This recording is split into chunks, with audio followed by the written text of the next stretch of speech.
दोस्तों, अगर मैं आपसे कहूं कि दिल्ली का पॉल्यूशन, गर्मी, पानी की कमी, ये सब एक ही चीज से जुड़े हैं और वो चीज है एक पहाड़। एक ऐसा पहाड़ जो अगले 20 से 30 सालों में पूरी तरह से खत्म हो सकता है। और जिस दिन ये पहाड़ खत्म हुए उस दिन दिल्ली, गुड़गांव और नोएडा जैसे शहर रहने लायक नहीं बचेंगे। मैं बात कर रहा हूँ अरावली की।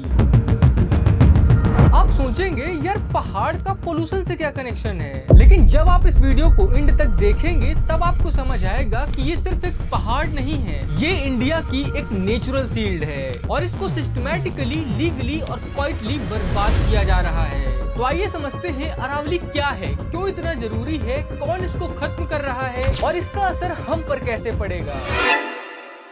अरावली एक माउंटेन रेंज है जो गुजरात से शुरू होती है और दिल्ली तक जाती है। ये लगभग 700 किलोमीटर लंबी है और इसका सबसे इंटरेस्टिंग फैक्ट ये है कि ये दुनिया की सबसे पुरानी माउंटेन रेंज में से एक है, हिमालयात से भी पुरानी। साइंटिस्ट कहते हैं कि अरावली का फॉर्मेशन लगभग 1.8 बिलियन साल पहले हुआ था। मतलब जब धरती पर कॉम्प्लेक्स लाइफ भी नहीं थी तब अरावली बन चुकी थी। लेकिन इसका असली इम्पोर्टेंस इसकी उम्र नहीं बल्कि इसका जियोग्राफिकल रोल है, क्योंकि अरावली इंडिया में एक नेचुरल वॉल की तरह खड़ी है और ये वॉल कई चीजों को रोकती है। पहली चीज, थार डेजर्ट।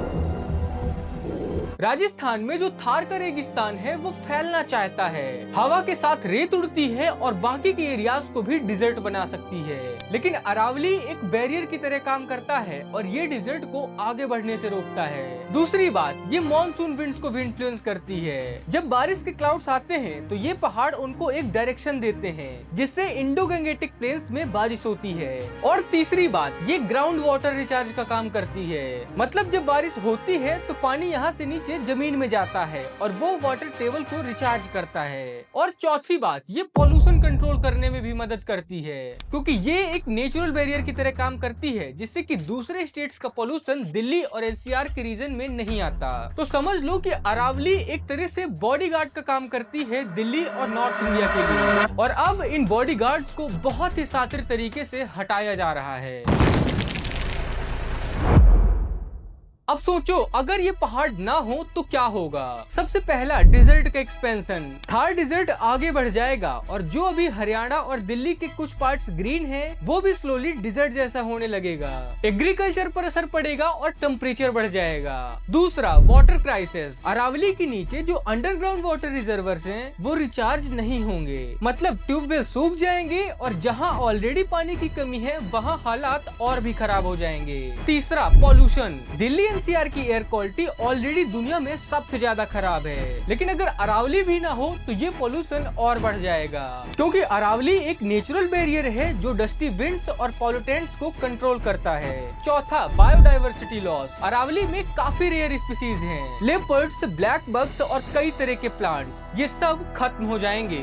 पांचवा, climate impact. Aravalli local climate को स्टेबल रखती है और टेम्परेचर को कंट्रोल करती है, और अगर ये ना हो तो एक्सट्रीम हीट और एक्सट्रीम कोल्ड दोनों बढ़ जाएंगे। और ये सब सिर्फ थ्योरी नहीं है, स्टडीज ये प्रूव कर चुकी हैं। Indian institute of science, Delhi university और कई एनवायरमेंटल ऑर्गेनाइजेशन ने क्लियर कहा है कि अरावली डिस्ट्रक्शन का डायरेक्ट लिंक है दिल्ली की प्रॉब्लम से, लेकिन फिर भी इसको सिस्टमैटिकली खत्म किया जा रहा है। कैसे, क्यों और कौन कर रहा है, इसे समझने के लिए हमें थोड़ा और डीप जाना होगा।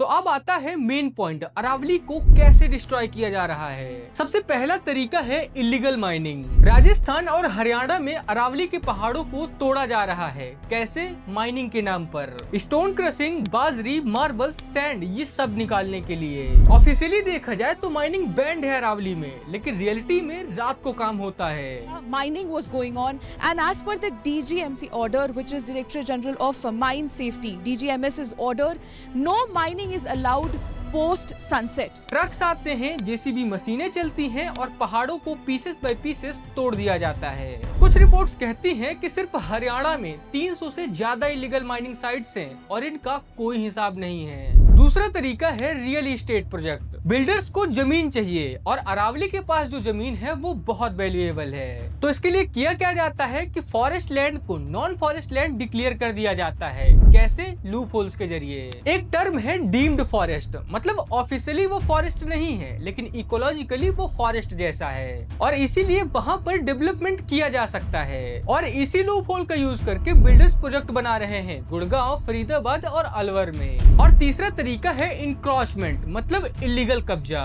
लोकल पॉलिटिशियन या इन्फ्लुएंसर लोगों का कब्जा हो जाता है फॉरेस्ट लैंड पर और वो स्लोली उस पर कंस्ट्रक्शन करते हैं, कभी फार्म हाउस, कभी रिजॉर्ट, कभी होटल। अब आप सोचेंगे कि अरे हमारे देश में तो लॉ है, कोर्ट्स है, गवर्नमेंट है। हाँ है, लेकिन वो काम नहीं कर रहे। सुप्रीम कोर्ट ने 1992 में ऑर्डर दिया था कि अरावली में कोई माइनिंग नहीं होगी। फिर 2002 में भी ऑर्डर्स आए और 2009 में भी, लेकिन ग्राउंड लेवल पर कुछ नहीं बदला।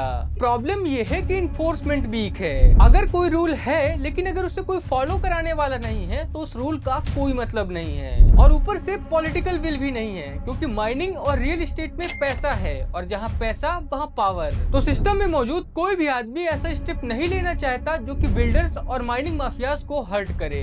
एक और इंटरेस्टिंग बात, forest area reclassification. Haryana government ने कुछ साल पहले अरावली के कुछ पार्ट्स को ऑफिशियली हटा दिया था।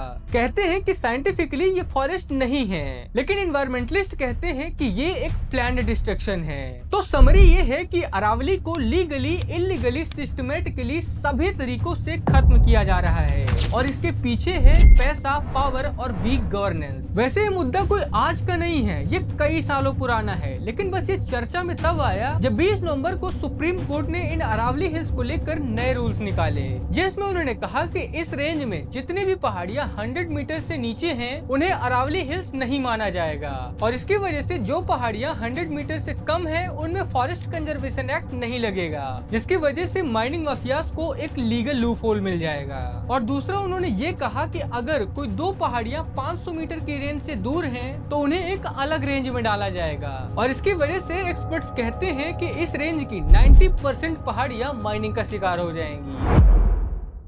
अब सवाल आता है, इस सब का जिम्मेदार कौन है? एक तरफ तो माइनिंग माफिया हैं। ये वो लोग हैं जो जमीन के नीचे से स्टोन, सैंड, मिनरल्स को इलीगली निकालते हैं और बेचते हैं। ये लोग काफी पावरफुल होते हैं और इनके लोकल पॉलिटिशियन से कनेक्शन होते हैं। दूसरी तरफ है बिल्डर्स और रियल एस्टेट कंपनीज, जिनको जमीन चाहिए अपने लग्जरी प्रोजेक्ट्स के लिए और अरावली के पास जो जमीन है वो इनके लिए एक प्राइम लोकेशन है और इसीलिए उनका इंटरेस्ट इसमें सबसे ज्यादा है। और तीसरा है गवर्नमेंट मशीनरी जो इन्फोर्स नहीं करती। फॉरेस्ट डिपार्टमेंट के पास स्टाफ कम है, रिसोर्सेस कम है और ऊपर से अगर पॉलिटिकल प्रेशर हो तो वो कोई एक्शन भी नहीं ले सकती। सुप्रीम कोर्ट ऑर्डर तो दे देती है लेकिन लोकल लेवल पर उसका इम्प्लीमेंटेशन स्लो होता है, केसेस लंबे चलते हैं और तब तक डिस्ट्रक्शन होता रहता है। लेकिन सबसे बड़ी रिस्पॉन्सिबिलिटी है पॉलिटिकल विल की कमी होना, क्योंकि अगर गवर्नमेंट रियली चाहती तो वो ये सब रोक सकती है। सैटेलाइट इमेजेस है, टेक्नोलॉजी है, लेकिन बस प्रायोरिटी नहीं है। और ये सिर्फ एक स्टेट की प्रॉब्लम नहीं है, ये एक कलेक्टिव फेलियर है, राजस्थान, हरियाणा, दिल्ली सबकी। अब मैं आपसे डायरेक्टली बात करता हूँ। आप सोचेंगे अरे भाई ये तो एनवायरमेंटल इशू है, हमें इससे क्या? तो सुनिए, पॉल्यूशन। दिल्ली एनसीआर में हर साल नवंबर दिसंबर में पॉल्यूशन इतना बढ़ जाता है कि स्कूल्स बंद हो जाते हैं। AQI 400 से 500 पार चला जाता है और इसका एक रीजन है lack of natural barriers. Aravalli अगर स्ट्रॉन्ग होती तो ये पॉल्यूशन कंट्रोल हो सकता था। हीट वेव्स, हर साल गर्मी पहले से ज्यादा होती है, टेम्परेचर 48 से 50 डिग्री तक पहुँच जाता है। क्यों? क्योंकि ग्रीन कवर्स कम हो रहा है। अरावली का डिस्ट्रक्शन डायरेक्टली टेम्परेचर को बढ़ा रहा है। वाटर क्राइसिस, गुड़गांव, फरीदाबाद और दिल्ली जैसे शहरों में ग्राउंड वाटर लेवल गिर रहा है, क्योंकि अरावली से जो नेचुरल वाटर रिचार्ज होता था वो अब नहीं हो रहा। ट्यूबवेल सूख रहे हैं और पानी के लिए लोगों को टैंकर्स पर डिपेंड होना पड़ रहा है। फ्लड्स, अजीब लगता है ना, एक तरफ पानी की कमी, दूसरी तरफ फ्लड्स, लेकिन होता है क्योंकि नेचुरल वाटर एब्जॉर्प्शन कम हो गया है। तो जब बारिश होती है तो वो पानी को रोक नहीं पाता और इसी वजह से फ्लड्स आते हैं। और सबसे बड़ी बात, हेल्थ। पॉल्यूशन से रिस्पायरेटरी डिसीज बढ़ रही है, कैंसर केसेस बढ़ रहे हैं और बच्चों की इम्यूनिटी वीक हो रही है। तो ये सिर्फ पहाड़ों का इशू नहीं है, ये आपके और मेरे हेल्थ, पानी और लाइफ ऑफ क्वालिटी का इशू है। UN रिपोर्ट्स कहती है कि वाटर क्राइसिस और क्लाइमेट इम्पैक्ट अगले 20 सालों में काफी सीरियस हो जाएगा और अरावली डिस्ट्रक्शन उस क्राइसिस को और बुरा बना सकती है। तो क्या सब खत्म हो गया है, अब कुछ नहीं हो सकता? नहीं, होप है। कई NGOs और एक्टिविस्ट अरावली को बचाने के लिए काम कर रहे हैं। I am Gurgaon save Aravalli trust जैसे ऑर्गेनाइजेशन ग्राउंड लेवल पर वर्क कर रहे हैं। रिसेंट ईयर में सुप्रीम कोर्ट ने कई स्ट्रिक्ट ऑर्डर्स दिए हैं और कुछ केसेस में इलीगल कंस्ट्रक्शन को डिमोलिश भी किया गया है। लोकल कम्युनिटीज अवेयर हो रहे हैं, प्रोटेस्ट हो रहे हैं और सोशल मीडिया पर भी इसकी वॉइस रेज हो रही है।